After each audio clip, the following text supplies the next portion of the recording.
జై శ్రీరామ్. ఈరోజు దీపావళి పర్వదినం. అవును, అందరికి దీపావళి శుభాకాంక్షలు. దీపావళి మనం ఏమనుకుంటామంటే, నరకాసురుడు అనే రాక్షసుడు రాగ్జ్యోతిపురం పరిపాలించుతున్నాడు. చాలా క్రూరమైన స్వభావం వాడు. ఎందరో బంధించి అతన్ని ప్రతిపాదించుకున్నాడు. నేటి స్వామి నరకాసురుడు పరిపాలించిన రాజ్యం. ఆ నరకాసురుడు భూదేవికి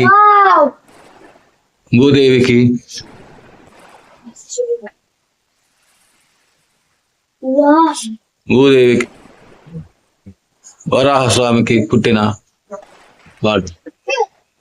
ఆ నరకాసురుణ్ణి సత్యభామ సమేతముగా శ్రీకృష్ణ పరమాత్మ సంహరించాడు. దాని కారణంగా మనము ఈ దీపావళి పండుగను అత్యంత వైభవంగా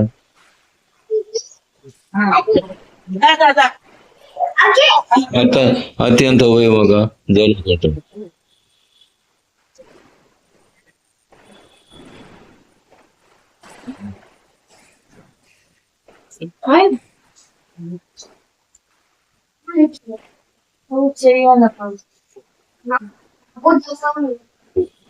జయ ఇప్పుడు లేచాడు. దీపాలు పండుగకి పోతాయని నీవి చేయించుకుంటాను. నేను పూజ చేసుకున్నాను. నీకు తీసినట్టు చేసి కూర్చో.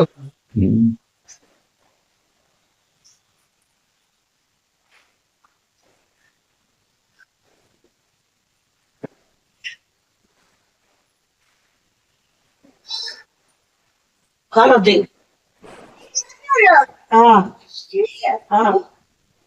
ఎటుంది?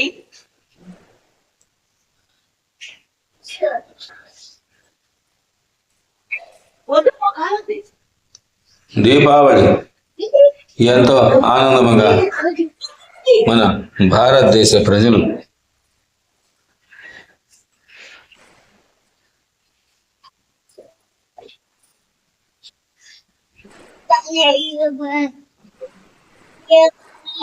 జరుపుకుంటున్నారు.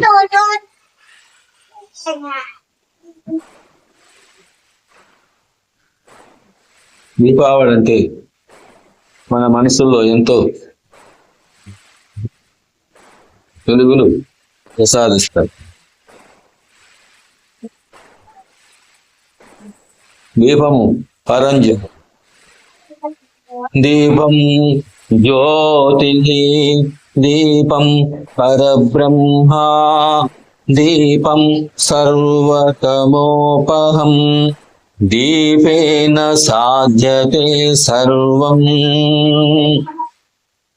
సాయంకాలం దీపం నమోస్తుతే.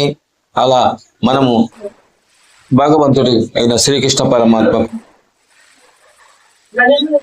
అమ్మవారు ఈ లక్ష్మీనారాయణకు దీపారాధన చేసిన తర్వాత అలా దీపమునకు సంబంధించిన స్తోత్రమును పఠించిన ఆ దీపం మన జీవితాల్లో వెలుగును ప్రసాదిస్తుంది.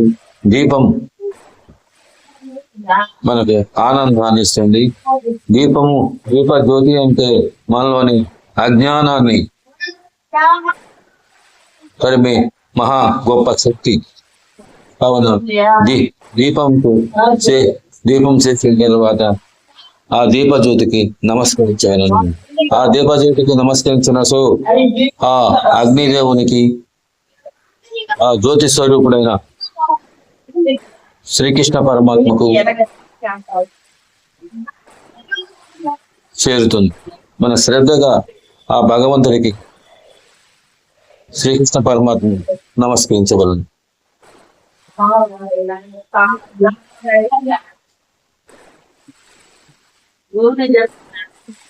శ్రీరామ రామ రామేతి రమే రామే మనోరమే సహస్రనామ తత్తుల్యం రామ నామ వరాననే రామ నామ వరాననే రామ నామ వరాననే.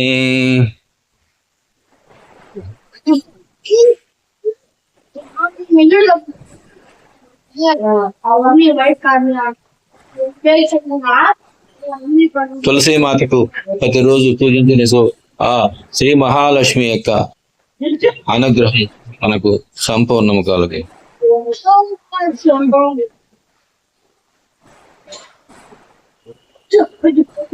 ఈరోజు మన హిందువులకు ఎంతో పవిత్రమైనది, ఆనందం దీపావళి జరుపుకోవాలని అందరికి దీపావళి శుభాకాంక్షలు. జై శ్రీరామ్, జై భారత్.